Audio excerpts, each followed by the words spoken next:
అందరికీ నమస్కారం అండి. Welcome to Radharani's kitchen. అయితే పండగలు వచ్చినప్పుడు దేవుడికి నైవేద్యంగా ఏం పెట్టాలి అని మీరు కూడా ఆలోచిస్తున్నారా? అయితే ఈ వీడియో మీకోసమే. చూసారా ఎంత బాగున్నాయో? పప్పు రుబ్బే పని లేకుండా, పిండి కలపాల్సిన అవసరం లేకుండా తక్కువ టైంలో చేసేయచ్చు. ప్రసాదం బూరెలు పైన క్రిస్పీగా లోపల సాఫ్ట్గా ఎలా చేయాలో చూసేద్దామా? ముందుగా స్టవ్ పై కళాయి పెట్టుకొని 1 కప్పు గోధుమ రవ్వ వేసుకుంటున్నాను. లో ఫ్లేమ్లో పెట్టుకుని మధ్యలో కలుపుకుంటూ రంగు మారే వరకు ఫ్రై చేసుకోవాలి. ఇలా 2 నిమిషాలు కలుపుకున్నానండి. రవ్వ బాగా ఫ్రై అయింది.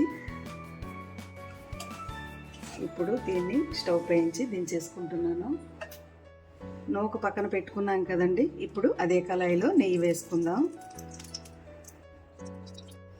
నెయ్యి వేడెక్కిన తర్వాత 1/2 కప్పు కొబ్బరి వేసుకుని కలుపుకుంటూ బాగా ఫ్రై చేసుకుందాం. కొబ్బరి ఇలా ఫ్రై అయిన తరువాత మనం ఏ కప్పుతో రవ్వ వేసుకున్నామో అదే కప్పుతో 2 కప్పుల వాటర్ వేసుకోవాలి. వేసుకున్న వాటర్ కొద్దిసేపు మరగనిద్దాం. చూడండి, వాటర్ అయితే మరుగుతున్నాయి కదా. మనం ఏ కప్పుతో రవ్వ వేసుకున్నామో అదే కప్పుతో పంచదార వేసుకోవాలి. పంచదార వేసుకున్నాం కదండి.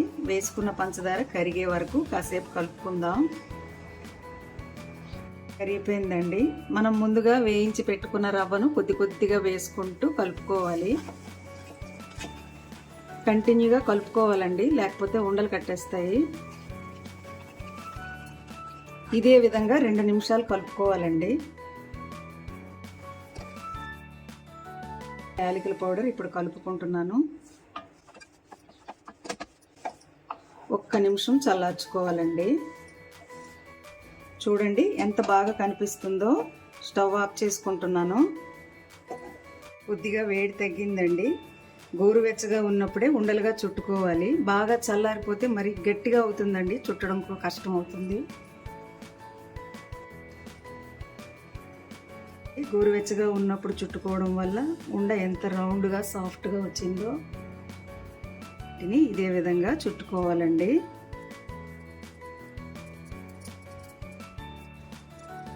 ఇలా చుట్టుకున్న తరువాత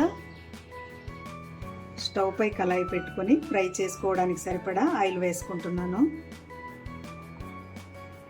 ఇప్పుడు కాసేపు వేడెక్కనిద్దాం. వేడెక్కిన ఆయిల్లో ఒక్కొక్కటిగా వేసుకోవాలి.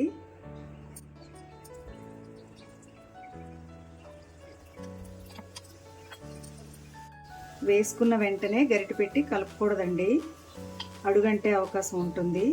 అందుకని నిదానంగా ఒక్కొక్కటిగా ఇలా తిరిగేసుకుంటూ లైట్ గోల్డ్ కలర్ వచ్చే వరకు ఫ్రై చేసుకోవాలి. చూడండి ఎంత చక్కగా ఫ్రై అయ్యాయో. ఇలా ఫ్రై అయిన వీటిని ఒక్కొక్కటిగా తీసి ప్లేట్లో వేసుకుందాం.